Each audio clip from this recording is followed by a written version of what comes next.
Hi everybody, it's Casey Millen. Today I want to talk about Matthew 27:46, the famous passage where Jesus says, my God, why have you forsaken me?"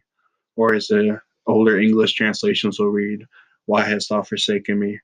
And a lot of times people believe this means that the Father forsook Jesus on the cross, that there was a disruption in the Trinity, that it was Jesus' humanity that died, that his godhood was pulled from him, or different theories, that the Father turned his back because he couldn't behold sin. And well, I just want to address a few things here. Um, First of all, our understanding of forsake is different in English than it was understood in its Hebraic context. Um, the, the Hebrews understood forsake as allowing something to happen. Um, just as in the trials of Job, Job was forsaken by God. It doesn't mean that God was against him. He was very much cheering him on. It doesn't mean that Job was displeasing in his sight. It just simply means that God allowed bad things to happen to him for a purpose. And that's the same way with Jesus on the cross. Bad things happened to him for a purpose, but it doesn't mean that God was displeased with him. It doesn't mean that he turned his back on him.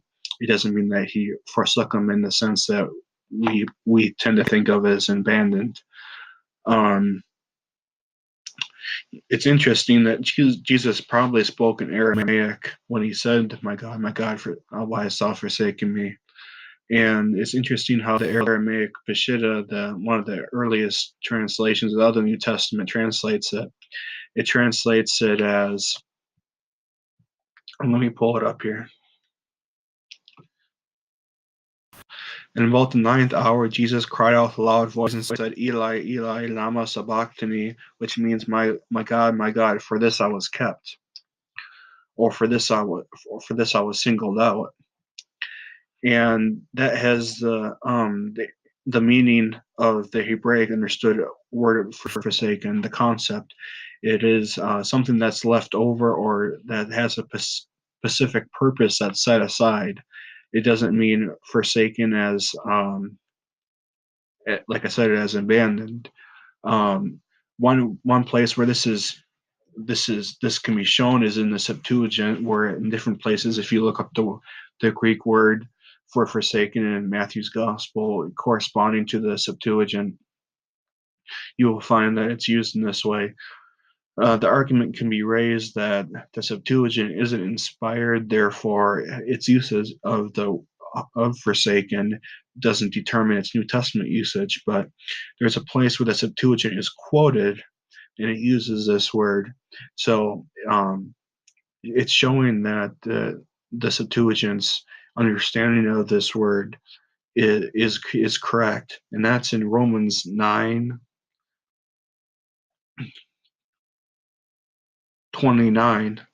And it says, as Isaiah said before, "If the Lord of hosts had not left for us a seed, we would have come like Sodom, and we have been made like Gomorrah."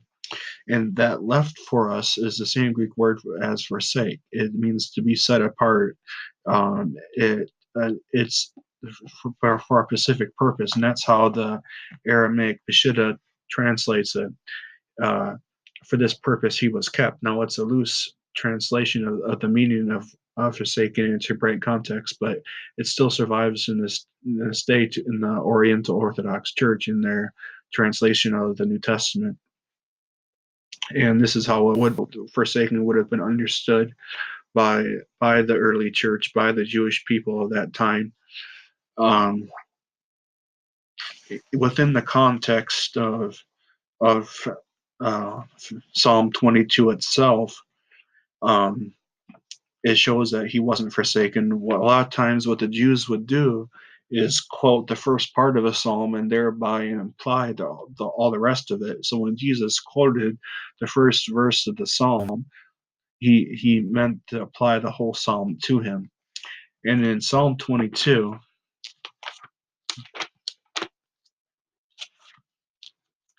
if I can get there here.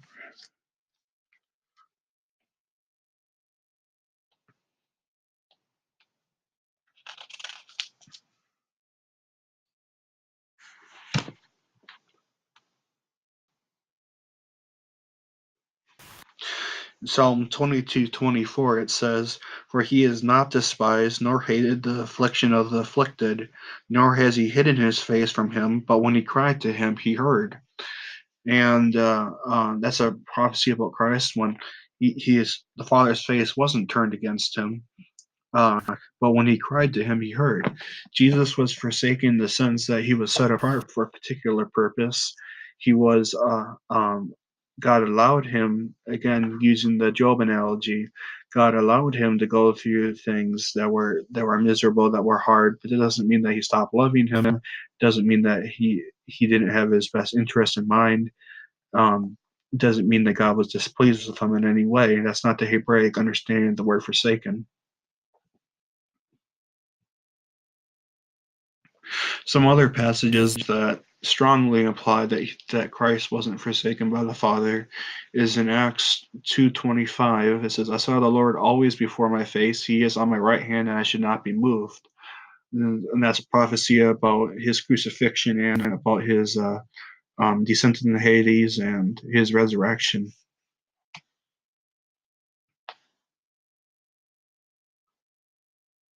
In John 16:32, he says, "Behold, the hour comes, yes, is now come, that you shall be scattered, every man to his own, and shall leave me alone. Yet I am not alone, because the Father is with me." Here, Jesus is saying that all of his disciples will forsake him, but yet he's not alone because the Father is with him. Now, some people will really stretch this verse to say, yes, the Father was with him into the very moment where Christ became sin, and the Father turned his back on him, but that's not again, that's not what the context is. The context is that man left him, but God did not. And again, going back to Acts 2:25, it says that he saw the Lord always before his face, that he should not be moved.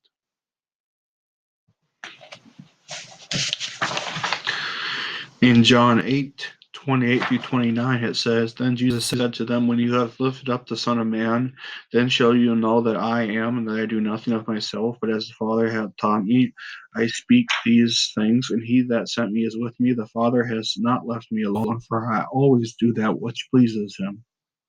So again, Jesus is saying that he always does what the Father wishes. The Father is always pleased with him, and the Father does not leave him alone.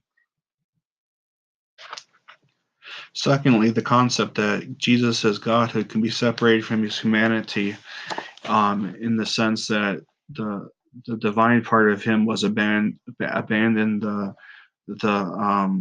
human part of him is Nestorian. It's against the creeds of the church. It's against historical doctrine. And even some Reformed scholars, for example, James White, also agrees with what I'm teaching in this video. It's not unique to Catholicism. It's not unique to non-Protestants. And even some Protestants are heavily believe what I'm teaching you here. So it's not uniquely non-Protestant belief. So anyway, that's the context of the word "forsaken" as was understood by the early church when they translated the Peshitta, which was a Hebraic understanding of the New Testament, one of the earliest translations, and it was understood in the Septuagint when it was translated into Greek and as it was quoted by the New Testament writers. So all these contexts show that forsaken just means to be set aside for a specific purpose, that God allows bad things to happen to good people, as is found in the story of Job. Anyway, God bless. Talk to you next time.